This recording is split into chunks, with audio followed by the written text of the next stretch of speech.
بسم اللہ الرحمن الرحیم۔ السلام علیکم۔ اندھیروں کی شکایت کرنے سے تو بہت بہتر تھا اپنے حصے کا ایک دیا جلاتے جاتے۔ کہتے ہیں کہ پرانے وقتوں میں کسی حاکم نے ایک بڑی گزرگاہ کے بیچوں بیچ ایک چٹانی پتھر ایسے رکھوا دیا کہ گزرگاہ بند ہو کر رہ گئی۔ اپنے ایک پہرے دار کو نزدیک ہی ایک درخت کے پیچھے چھپا کر بٹھا دیا تاکہ وہ آتے جاتے لوگوں کے رد عمل سنے اور اسے آگاہ کرے۔ اتفاق سے جس پہلے شخص کا وہاں سے گزر ہوا وہ شہر کا مشہور تاجر تھا، جس نے بہت ہی نفرت اور حقارت سے سڑک کے بیچوں بیچ رکھی اس چٹان کو دیکھا، یہ جانے بغیر کہ یہ چٹان تو حاکم وقت نے ہی رکھوائی تھی۔ اس نے ہر اس شخص کو بے نقط اور بے حساب باتیں سنائیں جو اس حرکت کا ذمہ دار ہو سکتا تھا۔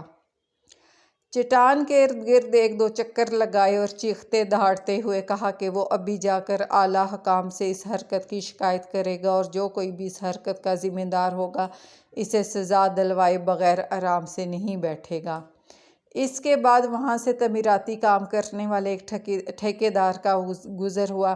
اس کا رد عمل بھی اس سے پہلے گزرنے والے تاجر سے مختلف تو نہیں تھا، مگر اس کی باتوں میں ویسی شدت اور گھن گرج نہیں تھی جیسی پہلے والے تاجر دکھا کے گئے تھے۔ آخر ان دونوں کی حیثیت اور مرتبے میں نمایاں فرق بھی تو تھا۔ اس کے بعد وہاں سے تین ایسے دوستوں کا گزر ہوا جو ابھی تک زندگی میں اپنی ذاتی پہچان نہیں بنا پائے تھے اور کام کاج کی تلاش میں نکلے ہوئے تھے۔ انہوں نے چٹان کے پاس رک کر سڑک کے بیچوں بیچ ایسی حرکت کرنے والے کو جاہل، بیہودہ اور گھٹیا انسان سے تشبیہ دی۔ کہکے لگاتے اور ہنستے ہوئے اپنے گھروں کو چل دیے۔ اس طرح مختلف لوگ گزرتے رہے اور پتھر کو حکمرانوں کو برا بھلا کہتے رہے۔ اس چٹان کو سڑک پر رکھے 2 دن گزر گئے تھے کہ وہاں سے ایک مفلوج الحال اور غریب کسان کا گزر ہوا۔ کوئی شکوہ کیے بغیر جو بات اس کے دل میں آئی وہ وہاں سے گزرنے والوں کی تکلیف کا احساس تھا اور وہ یہ چاہتا تھا کہ کسی طرح یہ پتھر وہاں سے ہٹا دیا جائے۔